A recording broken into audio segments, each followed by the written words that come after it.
ఒక అమరావతి ప్రాజెక్ట్ దాని ఇంపార్టెన్స్ ఏంటి, అదేవిధంగా ఈరోజు ఆ ప్రాజెక్ట్ని ఏ విధంగా నిర్వీర్యం చేశారు, ఏ విధంగా విధ్వంసం చేశారో నేను అన్ని చెప్పిన తర్వాత మళ్ళీ ఒకసారి ఎక్స్ప్లెయిన్ చేస్తాను.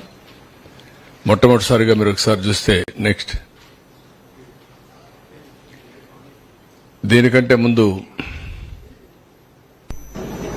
లండన్లో ఉన్న అమరావతి పెవిలియన్ దగ్గరలో ఉన్నాము.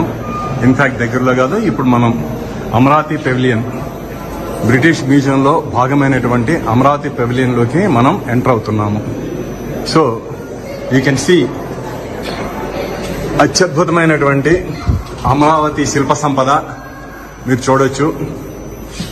మీరు కుడివైపున కన్నా చూసినట్లయితే అమరావతి సంబంధించిన ఆనాడు స్తూపానికి సంబంధించినటువంటి రిలిక్స్ ఏవైతే ఉన్నాయో అవన్నీ కూడా ఇక్కడ ప్రిజర్వ్ చేయడం జరిగింది.